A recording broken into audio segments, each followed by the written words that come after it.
Welcome to the channel. My name is Matthias. Today we're going to talk about the end of the Hickman era on the Avengers. So we're going to cover New Avengers issues 31 to 33 and Avengers issue 44.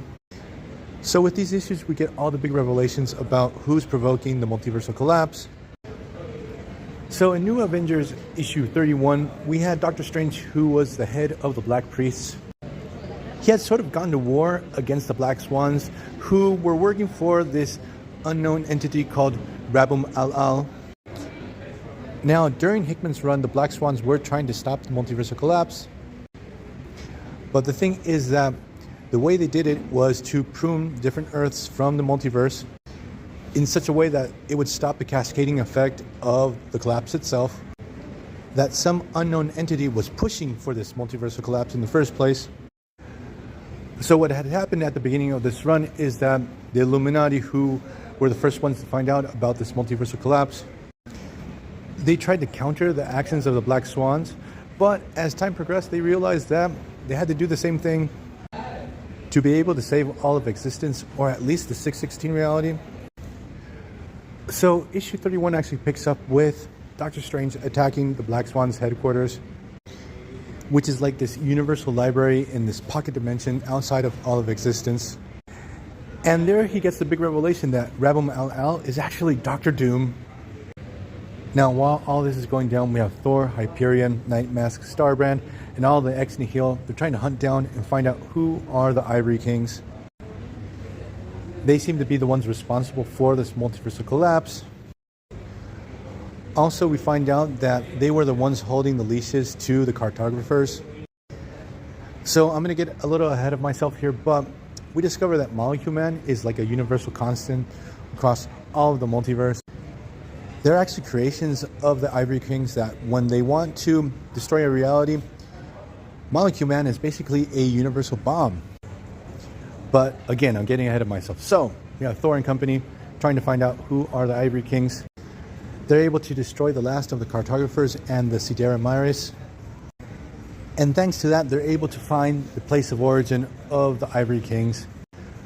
Thor sets out to confront them, and we get the astonishing revelation that the Ivory Kings are actually the Beyonders. So what happens is Thor and company confront these two first Beyonders. So one of the Beyonders is defeated by the combined might of all the last Ex Nihil. They sacrifice their lives. They're able to take it down, but the other Beyonder that goes up against Hyperion, Thor, and Starbrand, which these three characters are insanely powerful, they get wrecked by that Beyonder. They were barely able to defeat it. And we get this really cool moment where Thor, he's in really bad shape. The Beyonder actually ripped off one of his arms. And to add on top of this, now he can't lift up Mjolnir, but this isn't the original Mjolnir. This was a hammer from an evil Thor from another reality. And since 616 Thor was unworthy, he can lift up this hammer.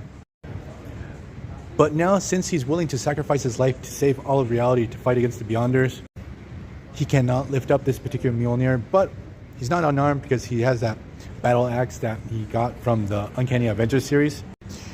The thing is that it's crazy powerful. It can cut into celestial body armor. So what happens is Thor, Hyperion, and Starbrand, who were barely able to defeat one Beyonder, see this portal open and hundreds upon hundreds of Beyonders start coming out. And we get this awesome moment where our heroes, they know they're going to die, but they're going to go down fighting.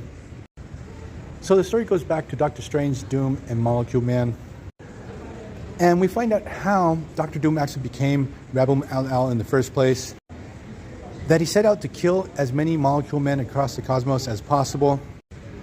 That he realized that this task was so titanic that he needed help. That's why he created the Black Swans in the first place. Now, it's never mentioned in the story, but I've always had the impression that all of the members of the Black Swans from the multiverse are actually variants of Sue Richards, but this was never confirmed. The thing is that I might be totally wrong about this, but this ended up calling the attention of the Ivory Kings that basically wanted to end with the multiverse.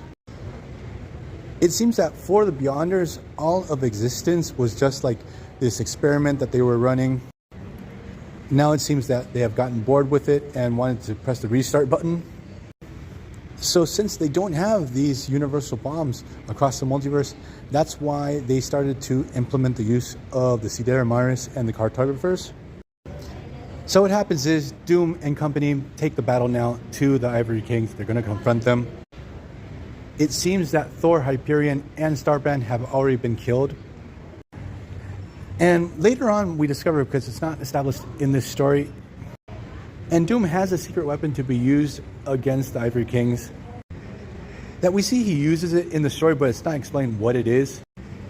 It's revealed later on in the Secret Wars crossover that Doom wasn't actually killing all these molecule men. He was like taking every single one of them to a pocket reality and basically made a molecule man bomb with hundreds upon hundreds of Owen Reeses and basically sent that bomb against the Beyonders and wiped them out.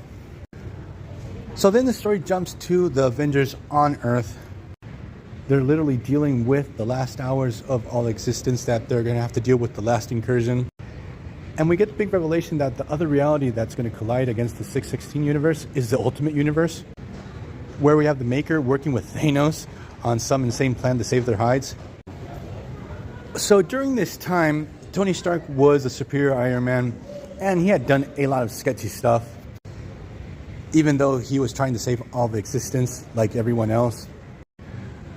But now we have Captain America hell-bent on trying to capture him to really make him pay for his crimes. And this sort of feels really weird because we're dealing with the end of the world and Captain America is fixated on Tony Stark.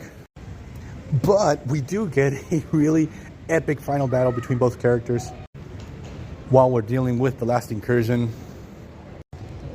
where I sort of get the impression that Iron Man kills Captain America. And that's where the story ends, and it's the launching off point for the Secret Wars crossover. So I'm going to leave this video here. I hope you guys liked it. See you guys next time. Bye.